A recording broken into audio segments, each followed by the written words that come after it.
ทุกคนเลยออกมาส่งเครื่องละอันฝนลอดทางต้องเฮ็บตกมึงไหมป้าเบิ่งนี่นะเด็กก้อนน้อยๆขาวๆนะป้าอยู่โดดแล้วแน่เห็นบางดีๆน่ะป้าเฮ็บตกถ้าก้อนน้อยเนาะก้อนอยู่เวียงก้อนบางใหญ่ๆนี่จะก้อนใหญ่ละเวง เขาก็บ้านเฮาเนาะ อันนั้นมันแห้งมันเปื่อยได้เลยได้ฮะน้อง นี่ตัวหัวบนแตกเนาะมันป้าเต็มเลยป้าเหมือนกระเบื้องเงินเข้าแถวนั้นก็เป็นแนวนี้หมดว่ะแถวนั้นเป็นหมดเลยบ่ตายได้ซื้อกระเบื้องใหม่อีกเตรียมเลยมักจองที่เฮาลวกไว้อะนะน้ำร้อนใส่เมื่อกี้นี่มันจะดิบน้ำก็บ่มีน้ำคือแห้งเลยวะใส่บ่น้อยหมดวะเบิด น้อยหมดแล้ว ใส่ข้าวคั่วมันหอมกูสิหอมสิให้เจจะเป็น พอพูดแล้วมันหัว หัวอีก หูจะให้อ่ะสวะจับหัวซ้ำสวะโอ้แค่มาเฮือนมาตกเยอะอยู่เหมือนกันยักษ์ที่ให้บ่ยักษ์ที่หัว บักเห็บตกอยู่เวียงจันทน์แล้วเงินปลา โลหมดเลย มุ่นหมดเลยกระเบื้อง มันเอาเบื้องพันโตมันอยู่ในบอนเหมือนว่า บักสมบูรณ์พระคุณก็อยู่อ่ะ เบื้องบุษักหัวหันพระคุณไปเบี้ย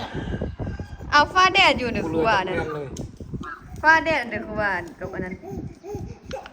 บักเห็บตกว่ะ เอาจิบาใดเนาะบ้านเขากับบ้านเฮาเนาะ อันนั้นมันแห้งมันเปื่อยได้เลยได้ฮะน้อง นี่ตัวหัวบนแตกเนาะมันป้าเต็มเลยเอาไม่เดือดคงเห็บตกเนาะมันเป็นยามหนาวสับ เอาพายุเอานี่ไปเฮ็ดนั่นแม่ ฝนตกแหงว่าสมบูรณ์ แห้งก็ แหง ประมาณ3 ประมาณ3 นาที ประมาณ20 นาทีวันนี้ นี่พี่กระโตกเอาบ่แห้งลอกปอกแป๊กไปซื้อ เขาตกมาเฮ็ด ตกแล้วละฟ้าแดด ตกแล้วราคาแดดเลย ตาเป็นเฮ็ดอะเทว่า นี่ตัวหัวบนแตกเนาะเบิ่งกระเบื้องมุนหมดเลย เดี๋ยวพุ่นนี่ยังไปพันอยู่พัน เอ้าหนีก็จักสิหนีไปจังเด้อ ซื้อกระเบื้องบ่ซื้อของ หนีก็สิหนีจังเด้อเนาะเดี๋ยวมันตกมันก็อยู่เหือนออกไปนอกแห่งตกใส่หัวซ้ำผู้น้ำป้าเบิ่งมุนหมดเลย มุนเมิดเอ็นเอาเด้อเป็นอันนี้ ก็เดียวว่าเป็นหูจุงโป่งเนาะอันนี้ละว่าแตกมุนหมด แตกหมด แค่ก้อนเยอะกว่าเยอะนี่ ก็เดียวว่าจีลำ4-5เปียงสะดอกอันนี้หมดเลย อันเอาผ้าห่มเพื่อนเอาผ้าห่มพัน แต่ตัวไอ้มันโอ้นี่น่ะมันสิแทงคอครับ อีต้นเด้ กินโต เนาะ เด้อ อยู่อัน นี่ อยู่บ้านอีหยังก็ คนบ่เจ็บ อยู่เวียงจันทน์นะแต่ว่าอยู่นอกตัวเมืองอยู่อันบ้านอีหยังก็แม่ประคูอยู่บ้านหยัง บ้านอะไรกินสมบูรณ์บ้านสุยูบ้าน พูน บ้านโนนสมบูรณ์ พูนสมบูรณ์โนนสมบูรณ์เหรอ โพนสมบูรณ์ แถวทุ่งโป่ง โพนส อยู่ มบูร อัน ณ์ อยู่นครหลวง แต่ว่าอยู่อันขึ้นอยู่กับเมืองอัน เมืองอีหยังวะสีโคตรวะ ดูสิโคตร อยู่กับเมืองสีโคตรตะบอง เกินมันเกิน เฮ็บตกเอาแถวว่าอยู่บ้านเขายังบ่ตกนี่นะยังแดดอยู่เด้นี่นะแดดร้อนๆตกมื้อเช้านิดหน่อยหนึง อันนี้ตกเมื่อกี้นี่แหละเนี่ยทุกคนรู้ไหม ต้นเด้ต้นประคูณเด้เนาะจะได้นั่งให้แหละ ตกประมาณ20 นาทีว่าซั่น สิไปนอน เบิ่งกระเบื้องจิว่าหมุนอุยปุยแตกหมดเลยว่ะมองเด้อบ่มีบ่ เบื้องหลังคาเบิ่งดูสมบูรณ์เบื้องหลังคาหมดเลยว่ะ เบิ่ง เนี่ย เบิดเลย เบิดเลย อยู่เฮือนครัวเนี่ยก็แตกเบิดบ่เบิดนอน โลหมดเลย ได้เฮ็ดใหม่เบิดแล้วนั่นน่ะอ้อโถ แห้งเบิด แต่เห็นแต่โครงเล็ก อันเฮือนครัวนั้นแฮงมุ่นบ่เลยเนาะเห็นแต่โครง งั้นก็เหมือนนั่นก็ เฮือนแถวนั้นเขาก็อันเป็นอันนี้เบิดว่ะบ่สมบูรณ์เบิ่งกระเบื้องเฮือนเข้าแถวนั้นก็เป็นอันนี้เบิดว่ะ เป็นเบิดงานเป็นเบิด แถวนั้นเป็นหมดเลยเห็นบ่ เป็นเบิดเลย ได้ซื้อกระเบื้องใหม่อีก ตายแล้ว นี่จะแตก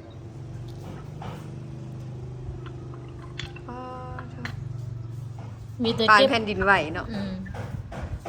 เก็บหูกเมียนปันอันนั้นเลยได้นี่ มึงเห็บก้อนเยอะบ่เยอะนี่ ปันไฟไหม้เลยอันนี้ก็ได้ โอ้ไฟไหม้แล้วไหม้เบิดแล้ว มุน วงว่าอันนั้นเฮือนเข้าว่าหั่นน่ะป้าบ่หันยังบ่หันได้เฮ็ดแล้วหนึงแม่คุณบ่หันเฮ็ดแล้วแล้วอันกระเบื้องอันมุ่นละอันนี้เป็นเฮือนหลังใหม่ของเฮือนข้างๆเฮือนน่ะนะข้างเฮือน แม่เนี่ยนี่กำลังคามันร้อย นี่ลึกขนาดเนาะมักเห็บก้อนเยอะแท้เยอะว่า เมื่อยเจอนำเนาะ พุ่นน่ะ นอน ป้อ ใส่ เต็มเลยบ่เนี่ยมื้อแรงสินอนสิได้ไปเฮือนป้าคูณพุ่นป้าคำพุ่นแหละ ไปนอนเฮือนประคำพุ่นแหละ สินอนสิเด้อสันมือบ่นอนแล้วได้น่ะ หลังคาหมดเลย ไปอยู่กับป้าคำก้อนนั่นแหละนั่นแปลงเฮือนแล้วพุ่นจึงสิได้ไปอยู่เฮือน ตายมันไม่ฟ้าแดดจังปางอยู่ ตกบุบๆแล้วล่ะฟ้าแดดบ่นั่นน่ะ อืม หิงหายเอาแท้ว่าอืม แต่ไม่เป็นไม่ก็เป็นแค่จะได้หากันไม่ได้แค่จะนั้น เงินแถวนั้นหั่นนั่นหมดเลยมุ่นหมดเลย นี่ความคืบหน้าใกล้สิแล้วล่ะทุกคนยังแต่เฮ็ดอันยิ้วข้างหลังเฮ็ดอันทางหลังนี่แล้วก็ประตูแล้วก็แล้วก็เทพื้นเนาะแล้วยังสิเฮ็ดอันตอกไม้เอ็ดบอนวางเครื่องใส่นี่ยาวๆนี่นี่ก็จะออกไปส่งเครื่องเกิบเนาะอันนี่เป็นเกิบเด้อจะออกไปส่งมีออเดอร์หนึ่งมื้อนี้นะคุณเบี่ยง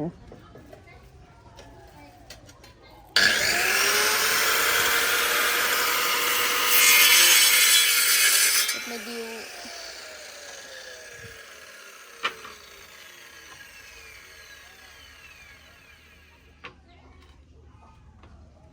เพียงแต่ประตูแล้วก็แล้วก็เทพื้นเดี๋ยวออกไปกันเด้อโอ้ยฟ้าห้องนี่คือฝนสิตกนี่แหละยันฝนตกยันอันสิบังเฮ็บสิบ่ตกบ่อยู่บ้านเฮาเนาะอากาศมื้อนี้ก็ฟ้าห้องครึ่งเดี๋ยวออกไปกันเด้อโอ้ยทุกคนได้ออกมาส่งเครื่องละอันฝนลอดทางบังเฮ็บตกมึงแม่ป้าเบิ่งนี่น่ะเด็กก้อนน้อยๆขาวๆอ่ะนะป้าอยู่โดดอันนั้นเห็นบ่ดีๆน่ะป้าเฮ็บตกถ้าก้อนน้อยเนาะก้อนอยู่เวียงก้อนบางใหญ่ๆนี่จะก้อนใหญ่ละเวง อันนี้สังกะสีเลยดิอันนี้ลูกเลยแบบนั้นเลยคุณน่ะผมพูดประสบภัยอีหลีไปบ่ฮอดเหือนซ้ำพอดีมาแว่อันเทียมทางแว่อันโอ้คันโฮมแว่ลีฝนก็เคยเห็นบางเห็บตกแต่ไม่เคยเห็นจะไปจ้าเถื่อตั้งแต่เกิดมาเห็นไหมก้อนน้อยอันก้อนที่ตกอยู่เหือนปลาอยู่เวียงค่ะนะก้อนบางย่อยๆขออย่าให้มันก้อนใหญ่เด้อต้นยานเหือนเท่ากระเจียนั้นน่ะเป็นคือเหือนปลาแล้วโอ้นั่งให้แท้ๆยูเดินท่านน่ะเห็นบางดีๆเนาะเนี่ยอันนี้จะเป็นเดินทุ่งเฮียนสำคอนเป็นอีกบ้านอันหนึ่งอันนั้นอันเม็ดขาวๆน้อยๆขนาดต้มโป๊ะแป๊ะอันเห็บเลย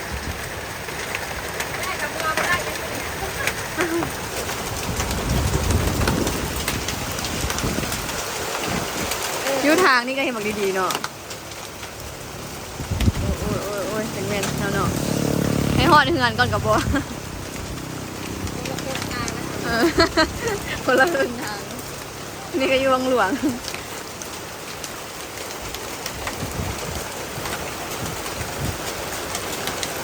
คือสีฝนนั่นโดนอยู่นี่นะ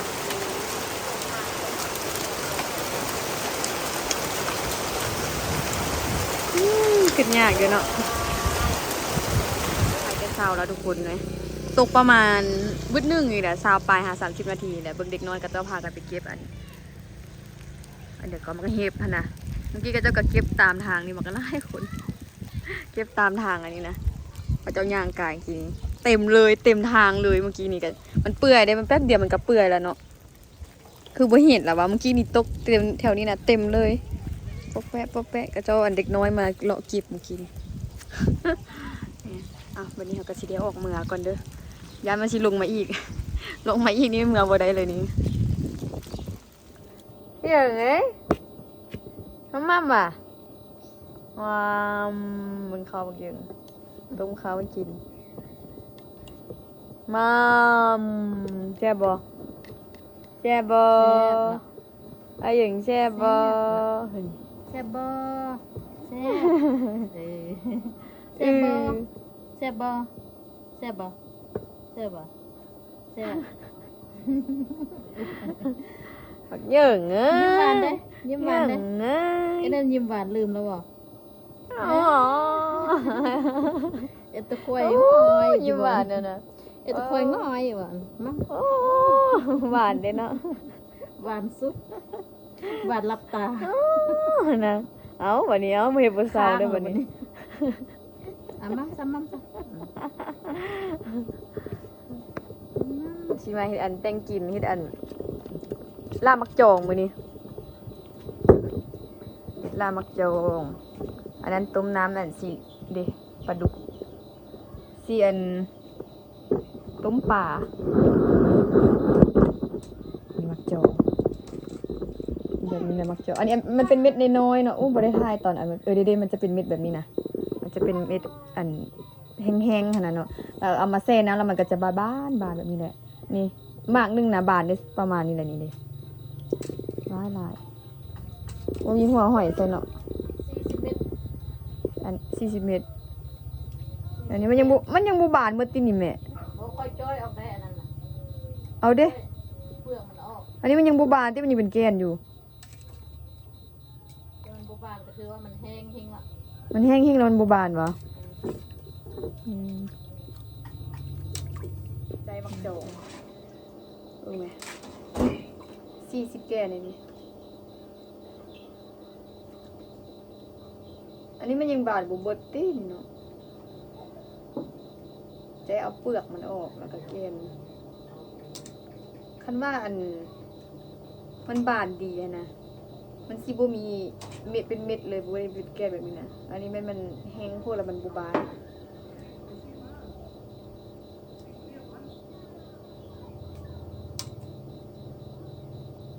มันจะเป็นเปลือก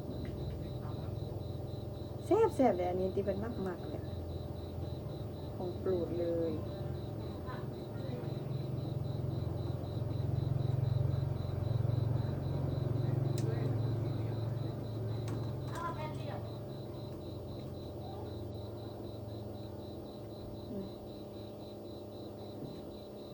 คล้ายคือเฮ็ดยันนะ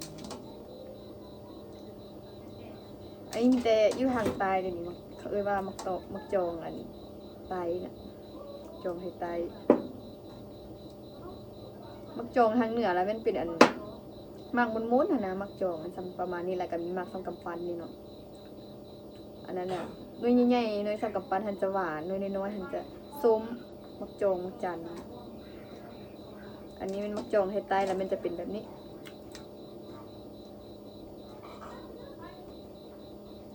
เบิ่งฝนแท้ฝนว่าคิดว่าสิบ่เศร้าทางเมืองเฮ็บตุก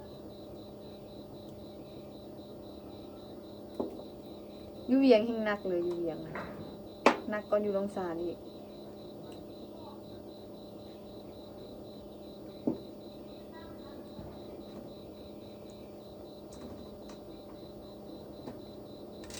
อีเมละย่านนั่นมันสิตกคืออยู่เวียงอะนะคือเงินปลาหั่นนะนั่งให้แท้ๆกระเบื้องแตกเบิดเด้สิเอาเงินใส่มาเห็นกระเจ้าเอาลงอันนั้นเนาะอันแอฟฟ้าน่ะว้าเงินประชาชนเขานั้นน่ะแล้วแม่นมุ่นหมดเลยกระเจ้าให้แต่อีตุนกระเจ้าก็ได้ผู้ใดก็สิให้แหละเนาะเงินแบบว่ามุ่นหมดเลยนะปานถึงระเบิดเลยกระเบื้องหั่นน่ะ มุนหมดเลยหลังคา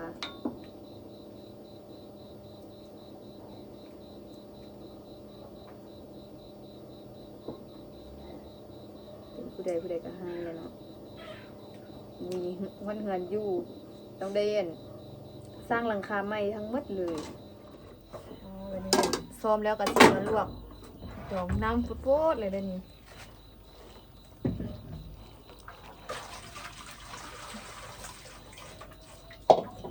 จอง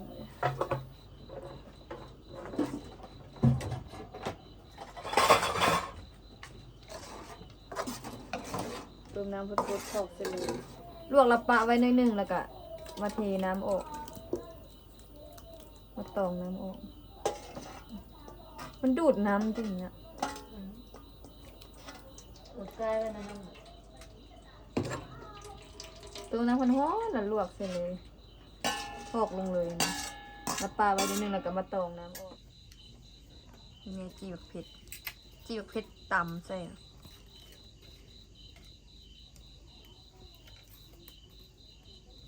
พูดแล้ววันน้ำยังวะ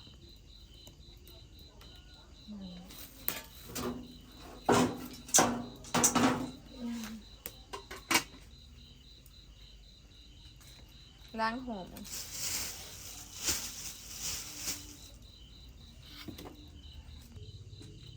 นักแข่งไปอันเก็บน้ำเมื่อวานเสียบมาใส่กับลามเจียว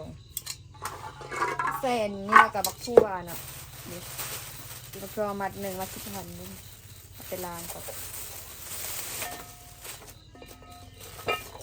คันมีหอยใส่นี่ให้คัก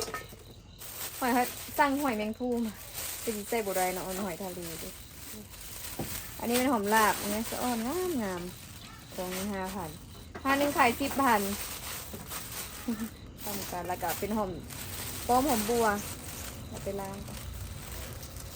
ในเรื่องของเปลี่ยนใช่ไหม หอมเปรย์เข้ามาอันนี้บัซ้อมกันเลยวะมีซ้อมอยู่เนาะ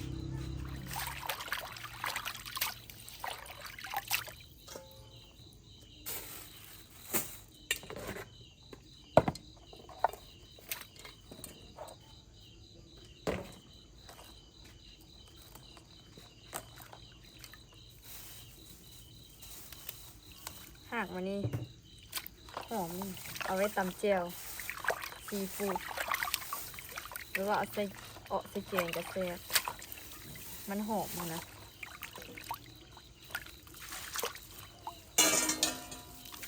ลวกหอยอันนั้นกินมีเมนคู่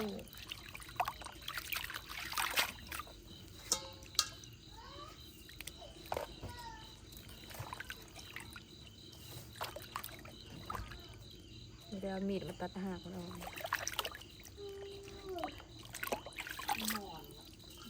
ยึกนอนแล้วบอกยึก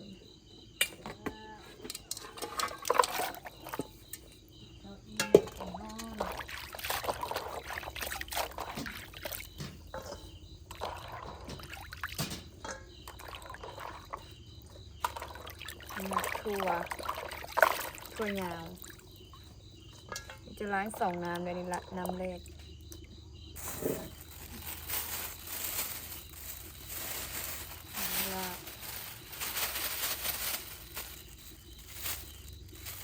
สวยงามเนาะ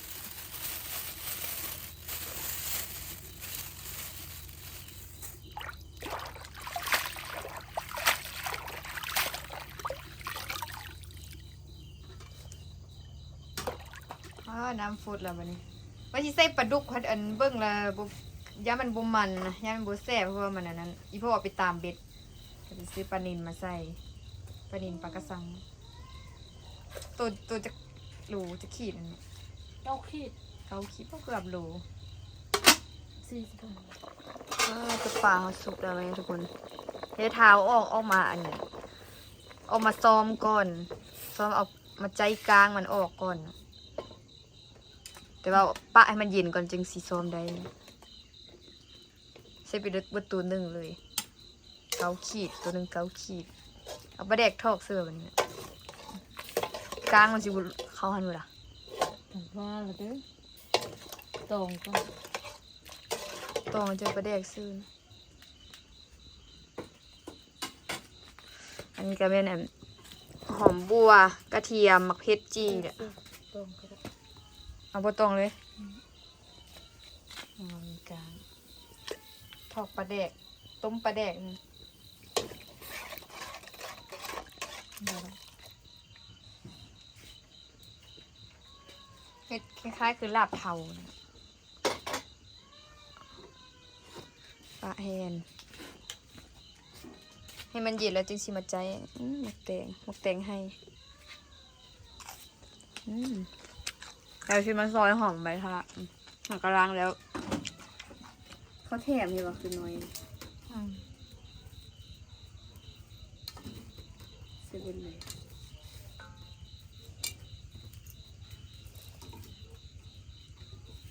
หอม แค่ ปี เขาขายประมาณมัดนึงแล้วล่ะ ผักชีใบเลื่อย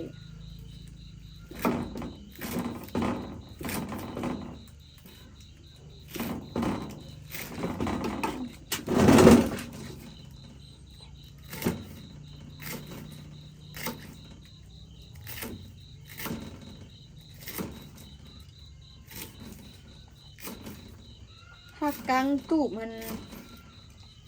เอาอันนั้นมันก็ได้ป่ะเนาะมันก็กลางคือกันวะอันนี้ตะนั่ง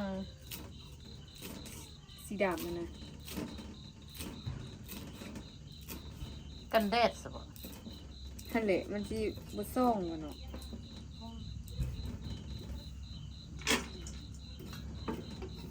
เดี๋ยวเป็นเพพักกลาง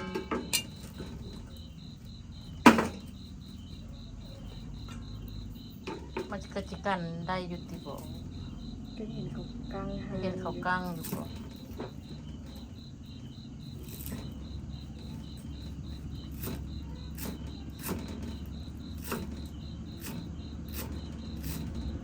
พอดีเด็ดส่ง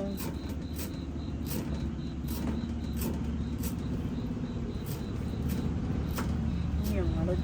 ตกๆอ่ะตัวดำ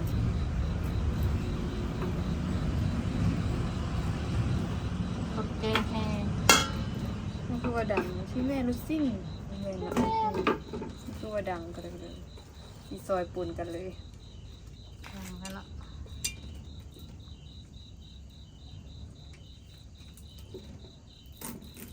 โอ้โด่งก็มานั่งเฝ้าเนาะ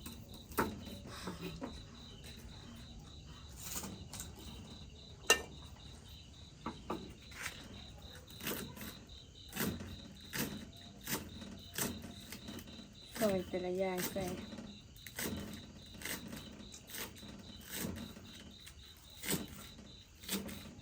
อันนี้ก็เป็นหอมที่เราซอยป่นกันเมื่อกี้นี่เนาะมีหอมลาบแล้วก็อันนี้มักทั่วซอยหอมลาบหอมป้อมหอมบัวแล้วก็หอมปีอันนี้มักแข้งจะใส่บ่หลายปานใด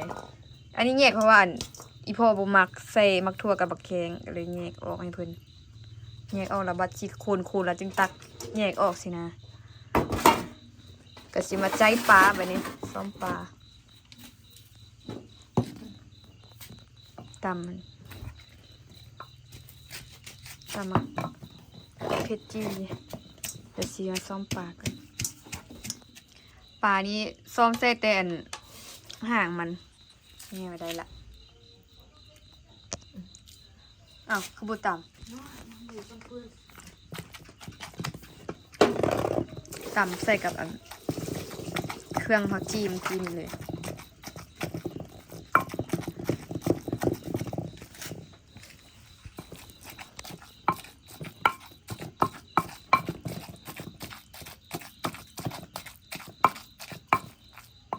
กลาง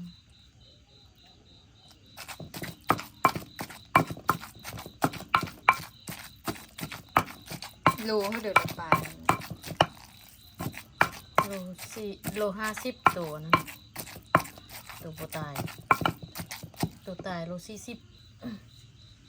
ตายเอาวันนี้ก็จะเอาน้ำมันน้ำปลาแดกที่เราต้มเมื่อกี้นี่มาใส่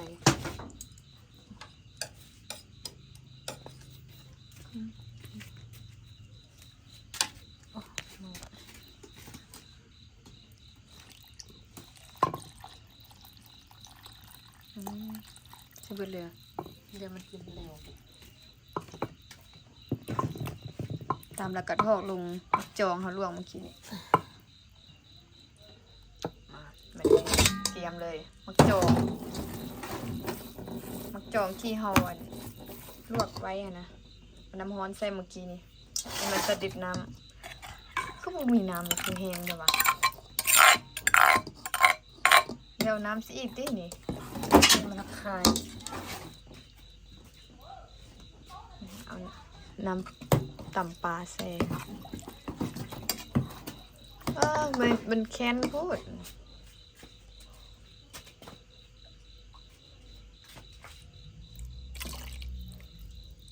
ก็เอาหอมใส่ ตามเป็นสีทำเนี่ย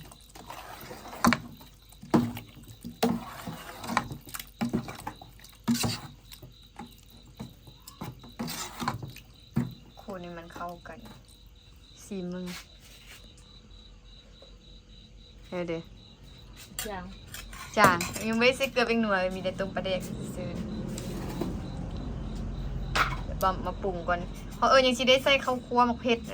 มักเผ็ดบ่ได้ใส่เนาะเพราะจี้ใส่นะแล้วผู้ใดมักเผ็ดก็ตื้มมักเผ็ดซะอีกก็ได้ คือสิ ปลาแดกสิแตงนัวปลาแดกน้ำปลา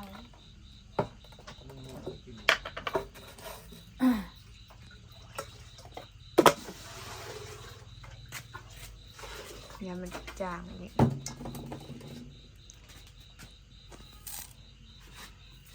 เอาเกลือมาหั่นก็คือบ่ใส่หมดเลย เดี๋ยวมัน สิเอาหอมอันป้อมหอมบัวแล้วก็หอมเปรย์นี่ลงก่อนกับหอมลาบคนให้อีพ่อแล้วจึงสิเอามักทั่วลงมักทั่วกับอันมักแข็ง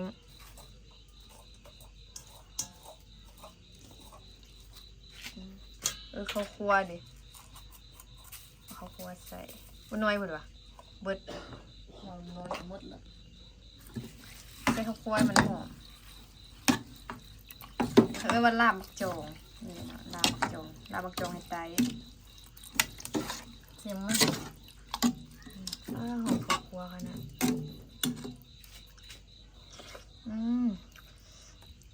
มาบัดนี้ครับปรุงพอดีแล้วก็ตักใส่จานใส่ถ้วยเลยไอ้สิตักออกให้อีพ่อก่อนน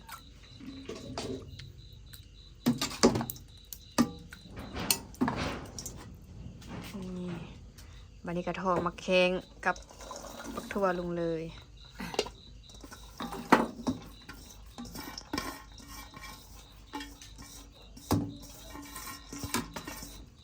จริงๆมีหอยใส่กระแซบมีมะเขือหวานนะใส่กระแซบแค้นๆหมดมัน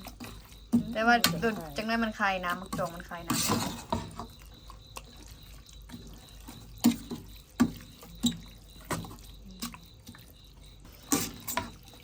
ตักใส่ถ้วยเลยแบบนี้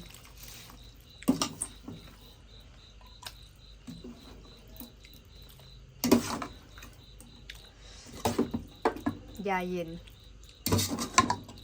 บางคนมักหัวสิงไข่กับซอยหัวสิงไข่ใส่ตื่มก็ได้ แล้วแต่คนมักใส่อะไรก็ใส่นะเรียบร้อยทำมาที่ชิมาลวกหอยน้ำโคตรแล้วเนาะสร้างหอยอันเป็นผู้มาตัวเอาใหญ่อยู่ก็แต่ว่าทางในจะสิเป็นอะไรดูโลนึง30 บาทนี่เอาลงว่าโล18มันว่าใส่รหัสใส่ราคาพิษเอาใส่ตัว30เพราะว่าตัวมันใหญ่เนาะสิ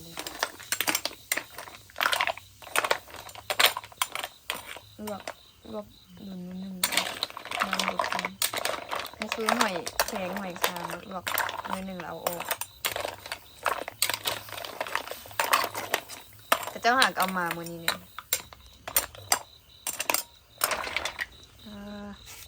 สุกเลยทอดลงเลยกิโล1เลยนี่แล้วมีใครกินนำกินหอยนี่มาเก็บทองฮอนป้าเก็บแล้วเวลาเด้อทุกคนมาได้กินข้าวแรงน้ำกันเด้อมึงเย็นนอนแล้วเงียบแล้วบัดนี้ เลยมากวน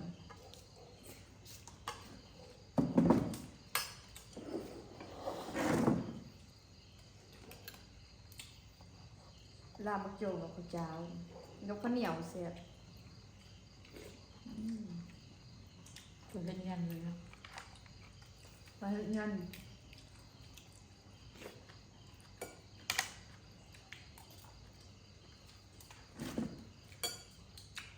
พอแล้วครูตัวใหญ่เลยเนาะ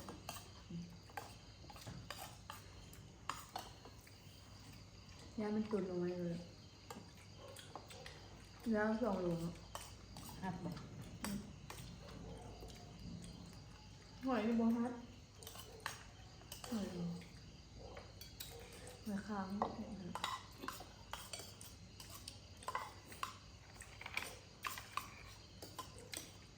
อันนี้เปรี้ยวซีฟู้ด คุยดีเนาะ เฮ้ยมันนุ่มเนี่ยมันเนี่ยเด็กเปลือกเนาะโอ้ยเดี๋ยว2 โล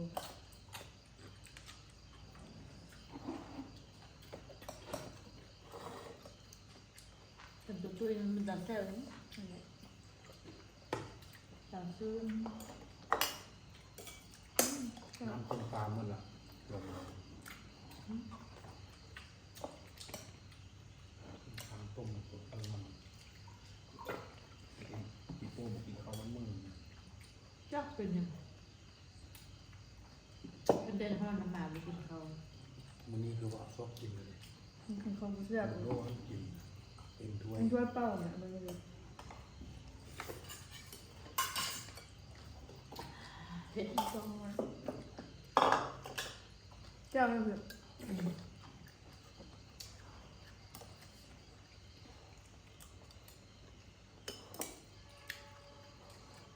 อ่ะบุอัดตูเลย ไม่หยัง ง่วงมัน อืม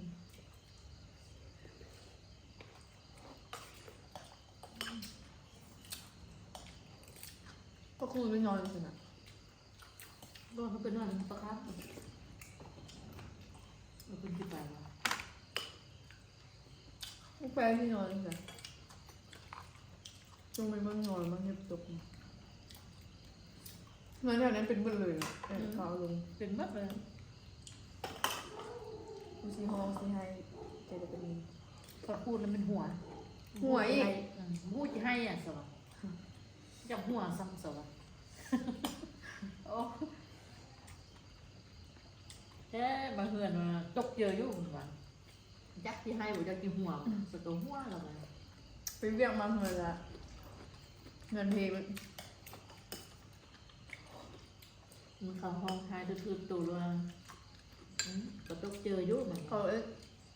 โรงงานเฟอร์นิเจอร์เดี๋ยวก็เพเมอร์หานหอหานจังเฮือน เสียหาย ว่าอัน หลายล้านนะ เอาอันแน่นอนรถซิ่งค่ะ อ้าวถึงติ่งเลย มันกี่เบอร์นั่นเลย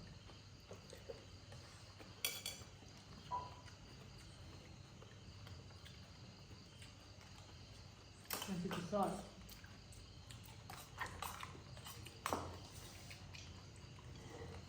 เสียบเนาะตัวตุ๊ก ก็น่าซื้อแม่ได้ แต่เชื่อมันมาคุยกันซื้อสุนันกับอันน้อย ตื่นไปเลย ก็ควันเขาฟันอยู่บุ้มา